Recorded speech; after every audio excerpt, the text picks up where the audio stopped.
flows, changing your mindsets.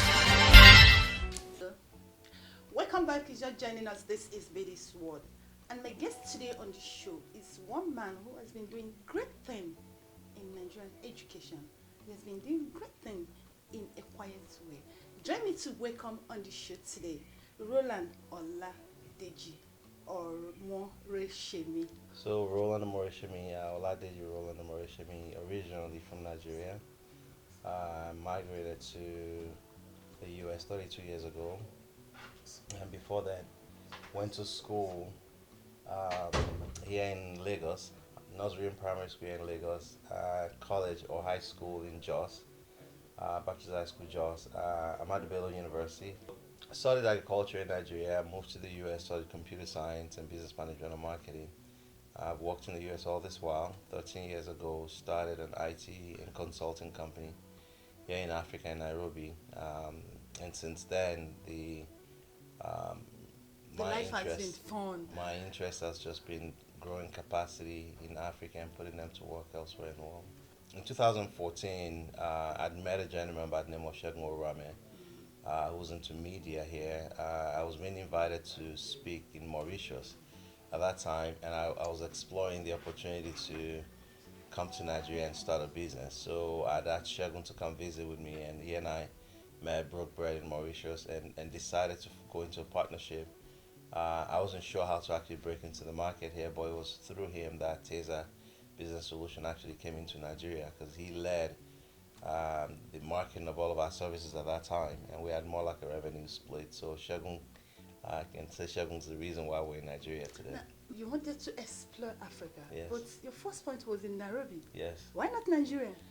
Well, things were a lot easier. You know, when I think about the technology setup that I needed, the framework that I needed to run my business, it was just a lot easier.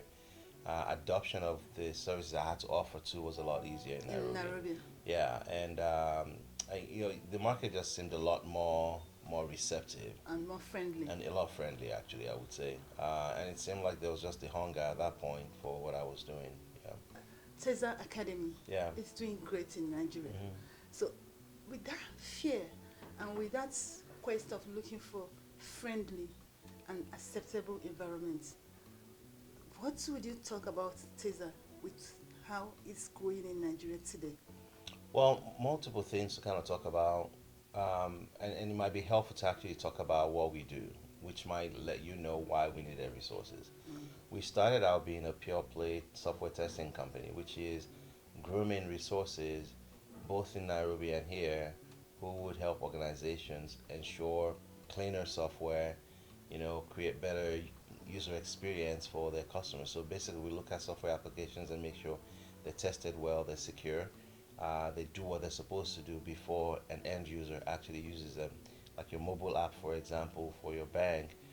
Some of our people are working behind the scenes to make sure that mobile application works the way it should. So, but to get those types of people, we had to go into the marketplace. We had to go find people who are unemployed. We have to find people with the right skill set. We have to train them. But over time, it became a little bit difficult to find qualified people. So we had to look for creative ways to find people and then train them, and also ensure that they're also staying with us for a while. Originally, when we started out, we would run boot camps. These boot camps would be 2 months long, where people come from their home, we feed them, pay their transport fare back home, and the idea was to make sure everyone working for us drank from the same cup of coffee. Everyone drank from the same cup of tea. Everyone, spoke the same language. To create uniformity around our culture and knowledge.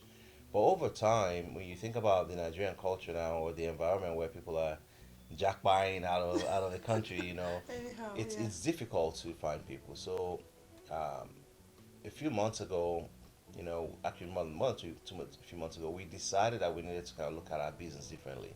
And one of the vehicles we thought we could use to effect change in our organization was to have an environment, a collaborative environment where our trainees, people who would work for us, can come to and kind of get to know each other. We train them, we empower them, help them eliminate some of the challenges they face while they're in their own environment. Things around accommodation, logistics, feeding. If we could remove that from the path of a typical Nigerian, would they commit to doing good work? So that's the hypothesis that we're trying to prove here. So here in the academy, it's a 22 bed academy. Um, it's those beds for the trainees and then the remainders for the staff. So in this building we're in today, for example, we have 8 men, 8 women, 2 chefs, a driver, a cleaner, 2 security guards who occupy this place. And the idea is to provide a collaborative environment for those we've handpicked. These are really brilliant young minds who live here, and the idea is to empower them in such a way to where they're able to learn and put what they learn to work in such a way that it creates for a mutually benefiting economic situation for them and for the organization. Now, so far, for all you've said you've been doing with the academy, looking back, can you say that it's worth it? Oh, absolutely, absolutely. I see the young men and women. There's stories that go beyond learning. So there's stories that go beyond earning an income or ensuring profitability. I've come to know some of these young men like my own children, and I've come to accept some of them as my own friends. There's a story that I think we often don't tell. Like when you have a work environment where things actually work, the relationships there go a long way in fostering, collaboration. People know each other. People hang out after work. People go for drinks. People don't often see that, but what we see, if all we see is just the end result, as in you must deliver, I think we miss out on all of that. So when you ask me if it's been worth it, absolutely. Not only are we seeing people who they self motivated, they self govern here in the academy, for example. The second week in here, they elected a government of their own. Who people that will turn off the light, people that will take out the trash, people that walk on the menu. Each week there will be someone that is leading the academy, even though there's a facility manager. They wake up at 5 o'clock in the morning, 4 o'clock in the morning to work. They don't go to bed until real late at night, and no one tells them what to do. So when you think about Nigerians, for example, the perception we have about our people here, it's all skewed. When you're able to now look inwards in here and you see children, you see young men and women doing brilliant stuff. So for me, the reward for it is the financial, how would I put it, the financial reward that will come with grooming people to go work. The reward for me is actually seeing that my people are brilliant, my people are kind, my people are friendly. When you put them in an environment where all the issues that they deal with, the tangible issues they deal with on a daily basis, are removed. Wow. Now, so far, somebody once said that Nigerians are finding it difficult to be software compliant. What do you have to say about that? Well, when we talk about compliance, it can mean different things to different people. There are requirements written for every application. Our job as a company is to make sure that the application, the software written, aligns with the requirements and aligns with what it's supposed to do. Exactly. The consumers of different applications built for the consumers that we represent. We feel like we're how would I put it, the voice of the consumer within the software development shop. Yeah. So our goal as an organization is to make sure we understand what's being asked of us from a requirements perspective, what it's supposed to be built, and the end result for us will be that the application that we vet lines up with the requirement for which it was built for. So yeah. Well, Tezza Business Solution, Tezza Academy. So from all what you've said here now, it's obvious that Tezza Business Academy gave birth to Tezza Academy. Tezza Business Solution gave birth to Tezza Academy, so we needed the academy because we needed Because people to work to within, do your work very well. Yes. So in these two things, which one would you say is your best? Well, I mean, they're one and the same. They're one and the same. We have a vehicle through which we do work, and then we have another vehicle that provides, the people, the talents. Without the talents, we don't have a company. So this is the enterprise. This is a vehicle that we use to groom, the complete persons, the people that come to work at Tezza Business Solutions. Now, most business surviving in Nigeria is actually a very difficult thing. Now, you're here, a woman who has been afraid of coming to Nigeria. Today, you're in Nigeria. How is the business environment treating you? Well, I mean, I think one of the things that I would say is, It was nice, and it was a blessing to have people like Shegun Rame be there for me. We're not all bad. We're not all bad. But Nigeria requires, and just like everybody else, to be successful everywhere else, you need education, you need access, and you need advocacy. In Nigeria, advocacy and access, just like everybody else in the world, everywhere else in the world, is so important. So advocacy, meaning someone who's speaking for you, and access, and someone who opens the door. Those things were essential, and Shegun provided some of those for me. And I've had other people over the years that have done that for me. I love it here now because I'm doing that for other people. Some of us have to come back from where we were Hmm. to act in Shegun's capacity because he can't do it alone, and people who are here can't do it alone. I think it's a great environment. In spite of all the things that we deal with here, it's still a phenomenal environment to be in from a business perspective. Well, I like that. We are not that bad. Did you hear him? I'm not just saying it. Roland is saying it. He's been there for years and now he's in Nigeria. He's saying Nigerians are not actually bad the way we make it look like we're not bad. Now, let me tell you, you are doing a great thing. Gathering some Nigerian youths or Nigerians to train them, to empower them, it's something that we all need to come together to do, to take this country to where it's supposed to be. So far, are you getting government support? But before you answer that question, let's go for a quick break. And when we return, we'll continue. Don't get away, we'll be right back.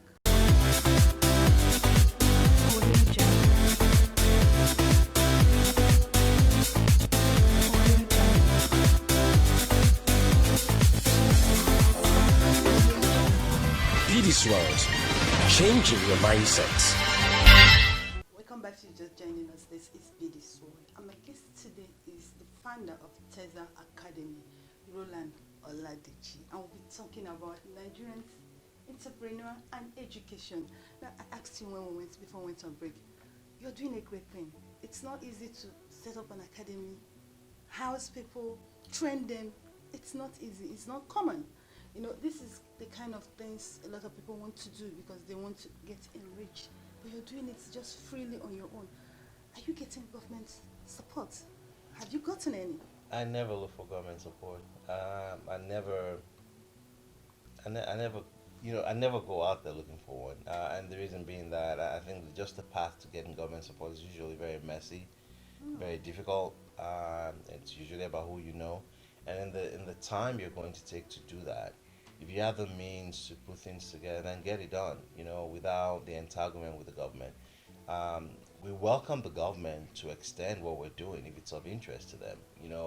We poured about 50 million naira into this place within a 5 week period. So we found a building, renovated the building, put the appliances in, connected with organizations overseas, trainers dialing in from all over to provide training. All of that done within 5 weeks. So if the government were interested and they have facilities, we could show them how to do that. But we never really sought after. We are a for-profit organization, and the people who are here, we're showing them the path to entrepreneurship as well. They're IT resources or young men and women going after IT careers, but we're doing it in such a way to where they also see the money behind what we're doing. So this is for us to make money. We're changing lives, but we're doing it to make money, but we're teaching them how to make money as well. And we don't want to start from the perspective of how would I put it, like charity. We spend money here. If the government needs to do this, the government needs to kind of be active in doing it. We just wouldn't have the time to be pursuing people and begging. Come on. Exactly.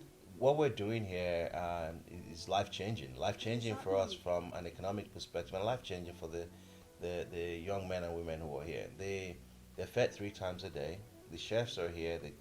They work on their menu together. They pay a stipend of 65,000 while they're going to. You house While them? we house Do you them, know we what it feed is them. in Nigeria? We feed them. We pay them 65,000 and the minute they finish their 3 month Excuse training, me, you pay them we pay them 65,000 stipend while they're here monthly? monthly. Wait, So they really don't have. Can I come and learn? Yeah, you can. So there's Can't. power redundancy here. There's the regular NEPA. There's a generator, and then we have solar. The idea is if we removed all the problems that a typical smart Nigerian kid would have, if we remove all those challenges and we put them in a collaborative environment, would they get along, irrespective of their culture, whether it's Yoruba, Hausa, Igbo? Would they get along? Can they work on a common goal together? Yeah. And would they do well? And those are the things that we're seeing here, and our expectations are way far exceeded just based on the things they're doing on their own. There's not been a single fight that we're aware of. They're solving issues on their own. None of the owners live here, so it's not a situation where we're micromanaging them. They're self-governing themselves, and they're some of the most brilliant people I've ever been around. So going back to the government conversation again, with what we do and the effort and the amount of effort and time and that is warranted for this place to succeed, we couldn't afford to be waiting for the government to get his approval to go up down that ladder. Like I said, we're a for-profit organization. This was essential to our business success. So we really couldn't wait for anyone. So we've not had any contribution, not a dime in loan, not a contribution from the U.S. This is just straight our company money that we're putting to work to do something that we believe is necessary for us. It's changing the lives of the kids. I mean, that are here. But it's changing our lives as well. But you see, what you're doing should be there. But from looking at you, you're kind of, I don't know, maybe probably I might be wrong. You're too reserved, or are you an introvert? Maybe probably that is rubbing off on the way everything is done around you. Are you? Well, I mean, I think I've been in this field for 30 years.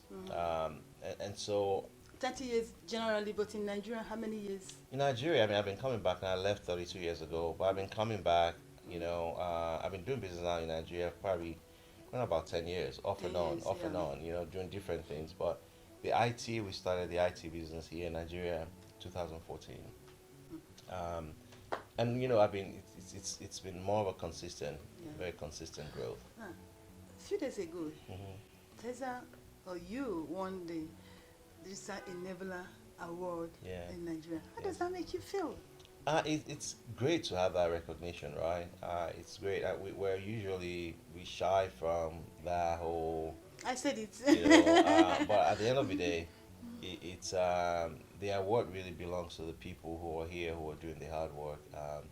It's easy to get work done if you have the means and you have the people to lead the way. So I would tell you our talents, our employees they're really the ones that deserve that award. How can people who want to be part of this academy, how can they enroll? So I mean, they can go to academy.tezzasolutions.com online and apply. There's usually a period of in time of opening where they can apply. I think it's closed at the moment, but the academy will open up again. The people that are here are already fully employed now, so we're moving them out of his apartment into their own apartments now. So we also now get to up, all of these 16 people that are here get moved into another apartment where they're going to live for the next 2 years that we pay for.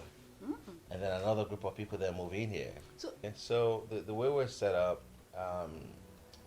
the resources that come to school here and that come to the academy, the talents that we house here, normally we sign a 2-year bond. And what that 2-year bond basically says is we're spending in excess of 46 million per person that we train here, and that you would be fair and you would stay here and you would commit to working within Tezza for the next 2 years. Like I said, we pay them 65,000 naira while they're here at the academy, and when they graduate, they pay 250,000 naira in their first year.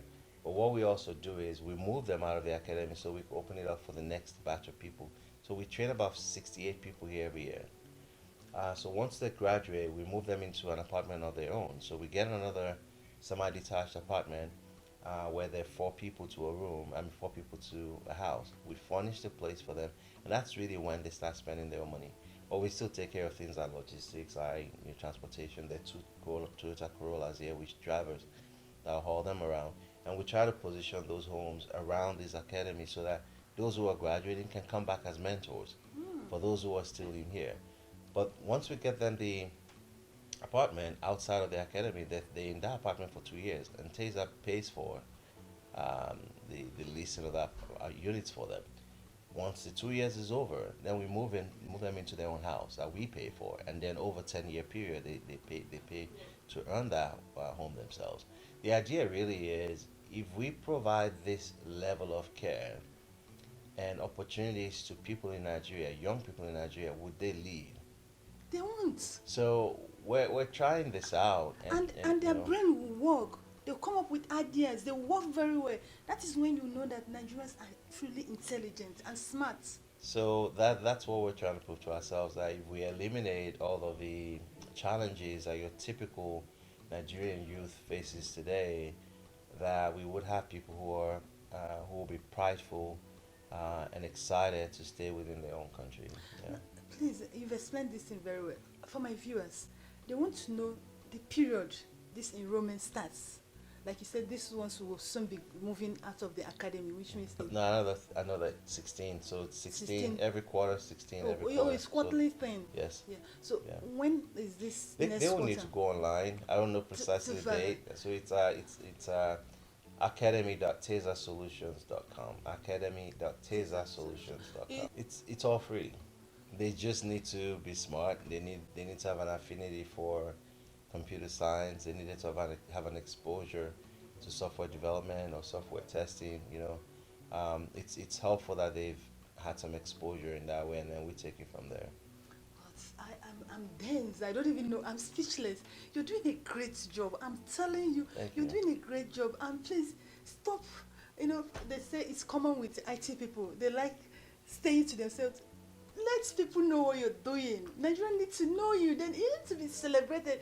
This award that you just received, this is just one out of many that you should receive. Well, I think I'm doing this to make money. Don't get me wrong. I'm doing what I do to make money, but I do what I do to change lives. And if we do it the right way, and we don't have any dependency on the government, even the better. I'm a firm believer that when you have people who know their worth, who work really hard at appreciating the value from other human beings, that we will have an environment that is totally independent of the government. We'll pay our taxes for sure, Yeah. but the reliance on the government to do things and all that, that has just never been my style. My style has been that I want to pay as much taxes, I want to pay my dues. Like it says, you'll pay on Caesar what is Caesar's, right? Yeah. But at the same time, one can live life quietly and change the whole world too. And like I said, we've been here for a minute. We've had resources over the years who were really brilliant too. And I would say that there were points in time where we sucked.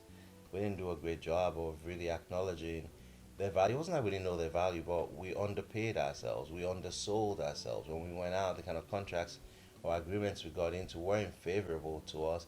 And it wasn't favorable to the people that worked for us. So I feel bad because of the first set of people that worked for us were really brilliant, but we didn't understand the market as well.